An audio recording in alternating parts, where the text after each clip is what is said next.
CTV family. Catch us live on your TV screens. Definitely catch us live on the TV screens Monday to Friday, 4 to 5 p.m. This is Ekse right here on Cape Town TV. We are back like Umkolo, the best thing on your mama's television. It's a Friday and we are here to make sure that you're zoomed in into that Friday very, very well. And right about now, we're talking all things fashion with Vuac of Fashion Gods. He has dressed one of the biggest stars in the country. When I mean big stars, I mean big stars. So we're talking all things his collection, where he's taking his brand, and what you can expect from Fashion Gods throughout 2021. Vuac, welcome to Ekse.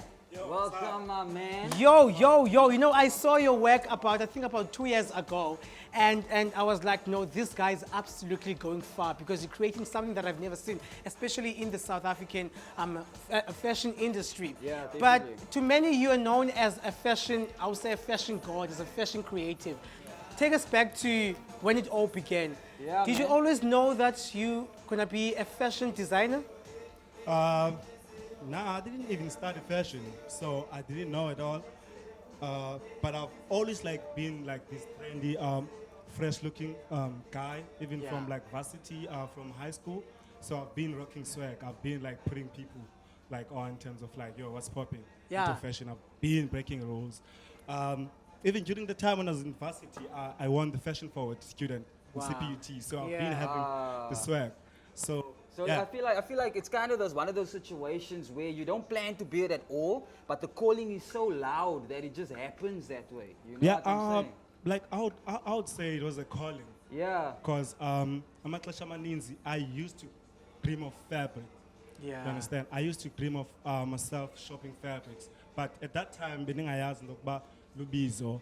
And then I lost my mom 2016. I resigned at work because of like mental breakdowns and stuff.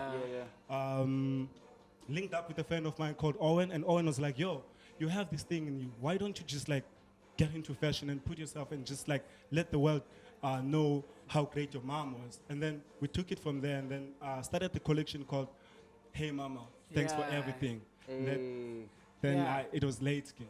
Yeah, hey mama, thanks for everything. When you started out Fashion Gods as a brand, did you foresee the success of this as this brand? Did you know that in 2021 I'll be on TV and I'll be literally dressing huge artists in South Africa? Yeah, man. Yeah, bro, I never doubted myself. I'm a genius. Yeah, I'm for a sure, for fashion sure. forward thinker. So I live in 2030. I've been like that. I know myself. Whatever that I touch, it turns into gold. Like I knew that people were not gonna understand me at that time. We're not gonna understand the concepts and the clothes at that time. But I knew that they were gonna catch up. Because if you look in the first items that I designed in 2016, that's what's happening right now. I mean, like I've been doing crazy stuff way before Vejlo, way before Kanye. So I've been forward with it, and it's just a pity that people they're just like catching up now, and then we're not getting put it on. So yeah. Also, I like the fact that you're so confident with everything because, I mean, that definitely shows in your pieces. I mean, I've seen your work and, I mean, like Sinalo said, I mean, I've never seen it before. Especially those big bags, you know, it kind of stops you from, I don't know what your vision was with the whole big pockets. If you don't need to carry a handbag, it's already, you know, sewn onto my outfit or whatever the case may be. But that is very, very creative, you know, to have like Thanks, a big man. space where Yeah. you can put your things in, because I know most ladies these days don't like the whole handbag thing or whatever. Even gents. Yeah, even gents too. Yeah, you know, yeah. so tell me a bit about like what inspired the type of designs that you come in with, bro. Bro, I would say like I said before, I do dream of like fabrics and the concepts. I don't usually sketch. Yeah. I freestyle. Okay. Yeah, wow. So I usually like put my thoughts into a garment. So in most cases, I would say in most cases, my dopest pieces I've made them during the time when I was going through the toughest in life. Yeah. Like during the time when I was going through extremely mental breakdown.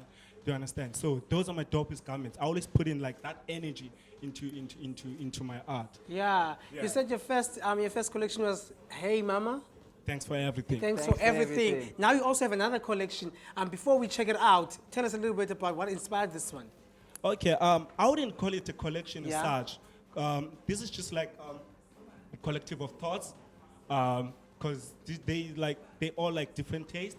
So I wouldn't call it like a collection as such. I haven't had like a collection in a while where it's just like the same theme. Like a line of something. Yeah, because Yeah. my energy is just like being changing. I would say Okay. I'm bipolar. I don't So- never know. So would you say that you're still finding your flavor, or is this it? Is this what we're seeing? Will it still get, will it? But like everything that's out there is my flavor.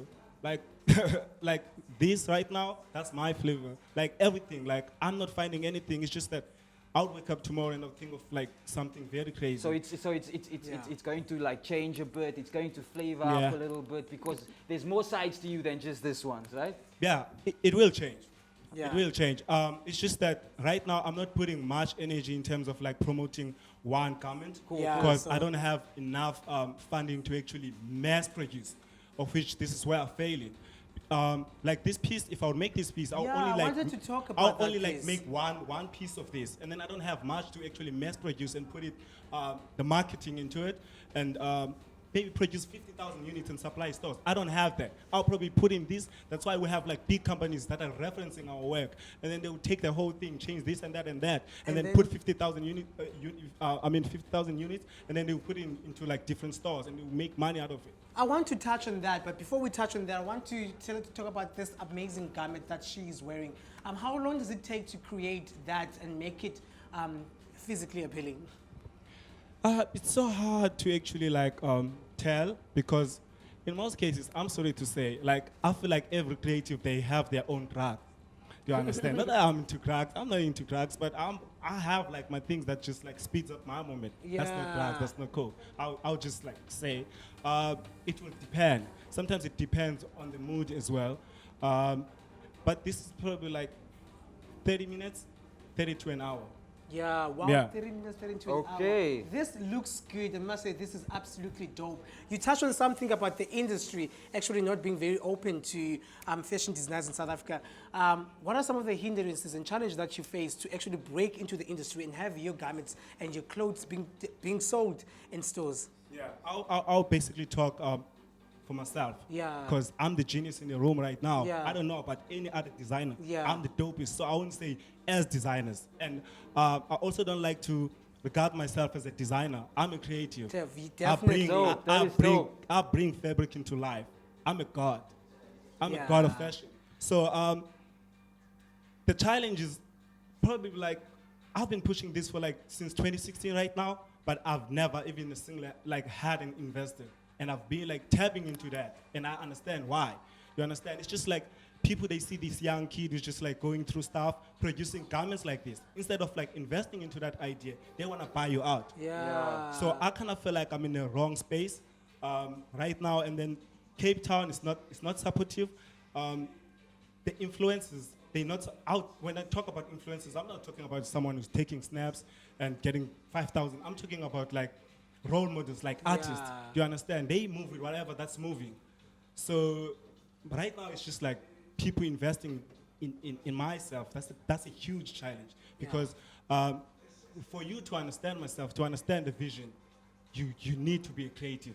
Absolutely. So I think someone who's going to invest in myself is probably someone who's a genius, just like myself. So Yeah. right now it's just like the challenges is money, finances. Absolutely, and finance is absolutely a huge problem to each and Definitely, every yeah. creative out there. And I feel like as us as normal citizens, we need to invest more on local brands than international brands. I feel like Yeah. it should be Yeah. normalized to Yeah. actually consider local brands before we even consider Yeah. brands that It's are outside. outside. You know what I'm Yeah, saying? yeah. This way we will also help you guys. And also I feel like it's just not your time all the time. You know what I mean? But when it comes to myself, I don't want to sell that local thing. Yeah. Do you understand? Yes. I don't want to sell that local thing because we source the fabric in the same place. We Yeah. all get this stuff from Japan. Yeah. You understand? And I source out the best fabric that you can never find at the Gucci store. I'm sorry to And mention no, that is actually the best fabric that I've seen Thank you. in person. Thank And I like the fact that you said it's not this local thing because you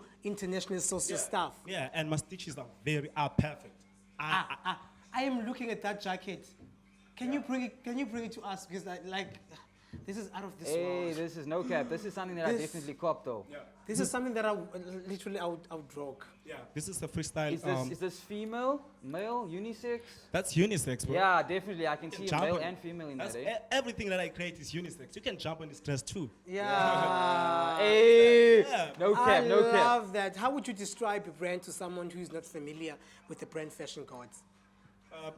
That's not for basics. Yeah, Fashion gods is not for basics. you got that. If you don't have the confidence, Yeah. Stay away If you from don't believe my it, brand. why should we Yeah. believe it? You Why know? should we believe it? Can we see more of these amazing clothes that Yeah, you've actually created?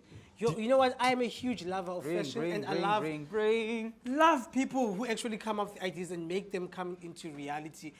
What are the plans that you have for Fashion Gods? My plans right now, I was actually planning on building fashion god studios in a rural area. That's And, also employing, yeah. making possibility for employment across. Okay, your area? for now it's for me to actually create a content. Okay. Yeah. Because I okay. feel like everyone is just around here and they've been doing the same thing. I just Yeah, want to yeah. be in Eastern Cape. Spiritually, I'm a spiritual person, so I just want to connect with my people and just keep on creating garments. Because one thing that I believe is that myself, I'm creative. I never went to school. This thing is in my blood. I can still create dope garments even if I'm under the bridge. Yeah. You understand? So I just want to sit in Eastern Cape and just like connect with my people and create dope garments and create dope content. Up Yeah. until, who knows, we get that investment. Yeah, would you say it's becoming easy to actually have access to material to actually create garments and especially for designers who don't have funding? It's easy. Yeah. I would say it's easy for basic fabric where we can just like walk into a fabric shop and feel inspired and buy Yeah. the fabric. I don't deal like that, bro. Yeah. Like I source my stuff like internationally in Japan. Yeah. Like I would walk into a fabric shop and I would want to talk to the owner or the manager, and then I'll be like, yo, look, my style is different. I'm a word person. Find me something that's very word. And they already know like the stuff that I'm looking for. So to myself, it's not easy because I have to source out. I put in a lot of planning into garments. Yeah. Yeah. And the pricing, how do you even go when it comes to pricing? How do you look at an item? Let's look at that item. How do you go about, okay, that one will go for 1,000. How does the pricing work? I believe that all fashion gods garments should never go less than 5,000. Or with that dress, I'll probably sell it for 20,000 rand. Wow. But also understand one thing. Right now, people, they don't buy art. They buy popularity. They buy Yeah. clout. Do you understand? So someone will probably give that dress that's going for like 1,400 rand and go buy a basic Versace dress that's Yeah. going for 25,000. Quickly, we don't have time. We just want to ask if we want to know where to find you on social media. Where can we find you? There's the camera. Fashion Gods. Check out Fashion Gods clothing. Check out Vuac Bolo on Instagram, Facebook, and on Twitter. Yeah, on Twitter. CTV family. Catch us live when you